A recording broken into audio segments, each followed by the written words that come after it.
General students, we are doing a lecture series of class 11th legal studies and we are discussing about the Constitution of India.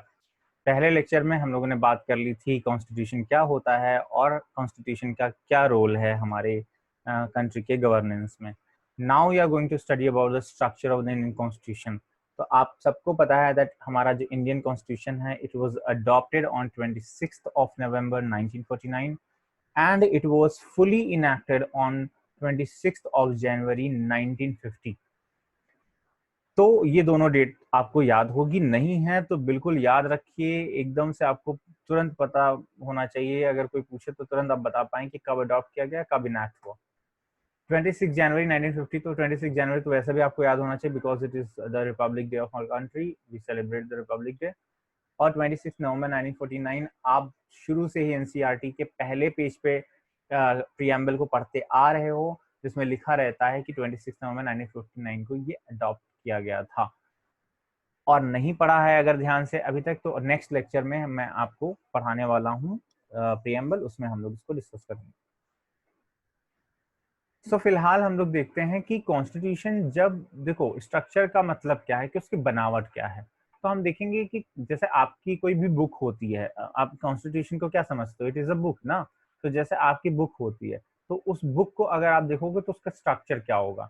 Generally उसमें शुरुआत में एक index दिया होता है, उसमें लिखा रहता है कि भाई चैप्टर्स के नाम लिखे रहते हैं कि पहला चैप्टर ये है, सेकंड चैप्टर ये है, और यूनिट वाइज है तो पहला यूनिट ये है जिसमें ये सारे चैप्टर्स दिए हुए हैं. फिर दूसरे यूनिट में कौन कौन से चैप्टर दिए, उनका पेज नंबर दिया रहता है कि किस किस पेज में है.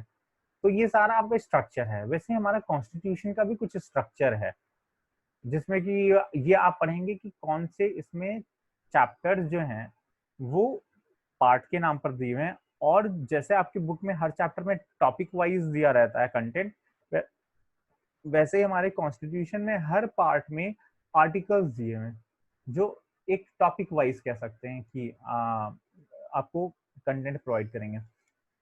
तो हम लोग उसी स्ट्रक्चर को समझने जा रहे हैं. सबसे पहले हम देखते हैं कि जब हमारा कॉन्स्टिट्यूशन 1949 को अडॉप्ट किया गया 26 नवंबर को, देन इसका क्या स्ट्रक्चर था, इसमें टोटल कितने आर्टिकल्स, कितने पार्ट्स और कितने शेड्यूल्स थे. तो अगर बात करें इसके इनिशियल स्ट्रक्चर की, तो 395 आर्टिकल्स थे, 22 पार्ट्स में ये डिवाइडेड थे और 8 शेड्यूल्स थे. अब आर्टिकल्स क्या होते हैं, आर्टिकल्स किसी कॉन्स्टिट्यूशन के प्रोविजन को बताते हैं. ठीक है, जैसे कि मान लीजिए कि आर्टिकल 12 है, वो बता रहा है कि स्टेट क्या होगा, यानी स्टेट की डिफिनेशन में क्या क्या आएगा. आर्टिकल 13 बता रहा है कि लॉज जो बनाए जाएंगे वो कॉन्स्टिट्यूशन के कंफर्मेशन में होना चाहिए, आपने पढ़ा है. फिर आर्टिकल 14 बता रहा है इक्वालिटी बिफोर लॉ की बात कर रहा है. तो एक एक आर्टिकल जो होता है वो किसी एक रूल को बताता है, किसी एक प्रोविजन को बताता है सिंपल टर्म्स में.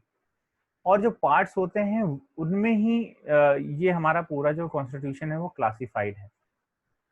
जैसे कि जब हम पार्ट 3 आपने पढ़ा होगा पहले, फंडामेंटल राइट्स के बारे में आपने क्लास 8, 9, 10 में भी पढ़ा है. तो पार्ट 3 जो है it contains all the articles, all the provisions related to the fundamental rights. Article 12 से लेकर के और 35 तक पूरे के पूरे आर्टिकल्स पार्ट 3 में आते हैं. और ये सारे आर्टिकल जो हैं वो फंडामेंटल राइट्स से रिलेटेड हैं, जिसमें कि बताया जाएगा कौन कौन से राइट्स हैं, क्या क्या रिस्ट्रिक्शंस हैं, किसके अगेंस्ट उसका यूज़ किया जा सकता है. ठीक है, तो हर आर्टिकल इन्हीं के बारे में डील करता है. तो हमारा पार्ट क्या होता है, एक कह सकते हो कि चैप्टर है. जैसे आपका जो चैप्टर का नाम होता है वैसे हमारे यहाँ पार्ट का भी नाम है. अगर थर्ड पार्ट की बात करें तो फंडामेंटल राइट्स. फर्स्ट पार्ट की बात करें तो यूनियन एंड इट्स टेरिटरीज, जिसमें केवल ये बात करी गई है 1 to 4 आर्टिकल में कि इंडिया में क्या इंडिया का नाम है ऑफिशियली, क्या इसकी टेरिटरीज हैं, कौन कौन से स्टेट्स इसमें आएंगे, सारी बातें करी गई हैं. ठीक है, तो फिर उसके बाद आती है शेड्यूल्स. ये कुछ लिस्ट हैं. इन लिस्ट का रेफरेंस हमें कहीं कहीं किसी किसी पार्ट में, किसी किसी आर्टिकल के अंदर मिलता रहेगा. ये लिस्ट अलग से इंक्लूड कर दी गई हैं कॉन्स्टिट्यूशन में, जिनको आप रिफर कर सकते हो जब आप कहीं पर भी आर्टिकल पढ़ते वक्त. किसी आर्टिकल में अगर लिखा हो कि फला लिस्ट में जो भी चीज़ें दी हैं उसकी बात की जा रही है, तो आप वो लिस्ट रेफर कर लीजिए. ठीक है, जैसे कि जब आप पार्ट 1 पढ़ेंगे तो पार्ट 1 में लिखा हुआ है कि इंडिया की यूनियन और उसकी टेरिटरीज के बारे में, जहां पर हम पढ़ते हैं पार्ट 1 में, तो लिखा हुआ है कि लिस्ट 1 को रेफर करिए। लिस्ट 1 में जो स्टेट्स दिए हुए हैं, जो एरियाज दिए हैं, वो भारत की टेरिटरी में आते हैं, ऐसा लिख दिया है। तो अब आप लिस्ट 1 जाकर के देखिए, यानी कि शेड्यूल 1 जाकर के देखिए, और शेड्यूल 1 में जाकर के आपको पता चल जाएगा उन सारे स्टेट्स के नाम लिखे होंगे जो कि इंडिया की टेरिटरी में आते हैं। आर्टिकल में क्या लिखा हुआ है उसमें पार्ट 1 के, कि केवल फर्स्ट शेड्यूल में जो एरियाज दिए हैं वो इंडिया के टेरिटरी में आते हैं। फिर आपको पता करना है कि कौन कौन से एरियाज आते हैं, तो आप फर्स्ट शेड्यूल जाकर के देखिए, उसमें लिस्ट दी हुई है, वहां से आपको पता चल जाएगा। तो इस तरीके से हमारा जो कॉन्स्टिट्यूशन है वो 395 आर्टिकल्स, 22 पार्ट्स और 8 शेड्यूल्स में डिवाइडेड था at the time of its inception, जब ये बना था तब।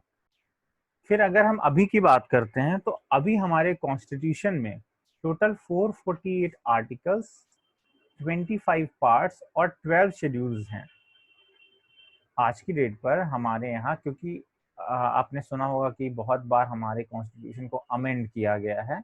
Amendment of the constitution means making some changes, alterations in the constitutional provisions. तो ऑल्टरेशंस के बाद अगर हम टोटल देखेंगे तो हमारे यहाँ 448 के आसपास आर्टिकल्स हैं, और 25 पार्ट्स में ये डिवाइडेड है। पार्ट्स पहले कितने हैं? 22, अब कितने हो गए? 25। शेड्यूल्स पहले 8 थी, अब 12 शेड्यूल्स हैं, ठीक है। लेकिन अगर आप एक चीज ध्यान देंगे तो जब आप कॉन्स्टिट्यूशन को देखेंगे तो आखिरी आर्टिकल का नंबर अगर आप चेक करेंगे तो आज भी 395 आर्टिकल नंबर ही लिखा हुआ है उसमें। Article number 395 is the last article, लेकिन टोटल आर्टिकल्स हमारे यहाँ कितने हो गए? 448। तो ये जो नए आर्टिकल्स चेंज होकर के आए वो कहाँ चले गए? नंबर क्यों नहीं बढ़ा? तो इसका आंसर ये है कि जब भी कोई अमेंडमेंट किया जाता है कॉन्स्टिट्यूशन के अंदर, तो कोई नया प्रोविजन अगर ऐड किया जा रहा है तो उसको आगे आर्टिकल बढ़ा करके ऐड नहीं किया जाता, उसको पहले से जो प्रोविजंस हैं उससे रिलेटेड, क्योंकि जो हमारे टॉपिक्स हैं वो ऑलरेडी सारी चीजों को कवर करने वाले टॉपिक्स है। तो कोई नया अगर उसमें रूल ऐड करना है तो हम उसी आर्टिकल के अंदर, उसी पार्ट के अंदर अल्फाबेटिकली ऐड कर देते हैं। जैसे अगर बात करें फॉर एग्जांपल, हमारे यहाँ 86th अमेंडमेंट हुआ था जिसमें कि राइट टू एजुकेशन को ऐड किया गया कॉन्स्टिट्यूशन में। तो राइट टू एजुकेशन को कहाँ ऐड किया गया है? आर्टिकल 21A बनाकर ऐड किया गया है। आर्टिकल 21 पहले से था, ठीक है। किसमें आते हैं ये हमारे फंडामेंटल राइट्स में आते हैं। तो हमारे राइट टू लाइफ था आर्टिकल 21 में, एक और आर्टिकल राइट टू लाइफ के साथ 21A ऐड कर दिया गया, ठीक है, जिसके अंदर राइट टू एजुकेशन की बात लिख दी गई। तो ये 21 तो पहले से था, उसमें ए लिख करके एक और नया आर्टिकल ऐड कर दिया गया। इसी तरीके से बाकी के आर्टिकल्स जो हैं वो भी ऐड किए जाते हैं, ए बी सी डी इस तरह से उसमें बना करके। जैसे 51A ऐड कर दिया गया फंडामेंटल ड्यूटीज के लिए, है ना। तो ये सारी चीजें होती हैं, तो अल्फाबेटिकली ऐड किए जाते हैं नए आर्टिकल्स। इसलिए ओरिजिनल नंबर जो था 395 उसको रिटेन करके रखा गया है। जो भी नए प्रोविजंस होते हैं वो अलग से अल्फाबेटिकल नंबर्स प्लस अल्फाबेट्स को यूज करके उनको ऐड कर दिया जाता है। हमारा कॉन्स्टिट्यूशन अभी तक में 104 टाइम्स अमेंड हो चुका है, फिर भी अभी हमारे जो ओरिजिनल नंबर ऑफ आर्टिकल्स हैं वो 395 नंबर तक ही है। टोटल प्रोविजंस जो उसमें आ गए हैं वो 448 प्रोविजंस आ गए हैं, including the alphabetical provisions which are added using the amendments. फिर बात आती है पार्ट्स एंड शेड्यूल्स, जिसके हम बात कर रहे थे ऊपर की पार्ट्स एंड शेड्यूल्स क्या हैं। तो देखो, टॉपिक वाइज अरेंजमेंट जो हमारा कॉन्स्टिट्यूशन में है वो हमारा पार्ट्स के अंदर किया गया है। जो टॉपिक वाइज अरेंजमेंट है वो पार्ट्स के अंदर किया गया है। जैसे बताया, पार्ट 3 फंडामेंटल राइट्स के टॉपिक को कवर करता है, ठीक है। For example part 3 covers the fundamental rights, और इसमें कितने आर्टिकल्स हैं? 12 से 35 तक आर्टिकल हैं। तो टॉपिक वाइज अरेंजमेंट जो किया जाता है, किया गया है कॉन्स्टिट्यूशन में, वो है पार्ट्स के अंदर। शेड्यूल्स जो होते हैं वो एडिशनल लिस्ट्स होते हैं जिनको हम शेड्यूल्स कहते हैं। फॉर एग्जाम्पल हमने जैसे 7th शेड्यूल बताया, 8th शेड्यूल में हमारी ऑफिशियल लैंग्वेजेस हैं, फर्स्ट शेड्यूल में टेरिटरीज की लिस्ट दी हुई है इंडिया के। तो पार्ट्स और शेड्यूल्स हमारे जो हैं इस तरीके से काम करते हैं। अब अगर आप एक स्ट्रक्चर देखेंगे इंडियन कॉन्स्टिट्यूशन का, तो यहाँ पर आप देख रहे हो डिफरेंट पार्ट्स दिए हुए हैं। पहले कॉलम में, दूसरे कॉलम में आपको वो सब्जेक्ट्स दिए हुए हैं जो कि उस पार्ट में, यानी कि वो टॉपिक दिया हुआ है जो उसमें कवर किया गया है। और फिर थर्ड कॉलम में आप आर्टिकल देख रहे हैं जहाँ से जहाँ तक कि उस टॉपिक को कवर करते हैं, या जिन आर्टिकल्स में उस टॉपिक के बारे में रूल्स लिखे हुए हैं, प्रोविजंस लिखे हुए हैं। तो पार्ट 1 आप देख रहे हो यूनियन एंड इट्स टेरिटरीज के बारे में 1 to 4 आर्टिकल इसमें आते हैं। पार्ट 2 सिटीजनशिप के बारे में जहाँ 5 to 11 आर्टिकल्स हैं। पार्ट 3 में फंडामेंटल राइट जैसा कह रहे हैं 12 से 35 है। पार्ट 4 इज डायरेक्टिव प्रिंसिपल्स जो कि 36 to 51 है।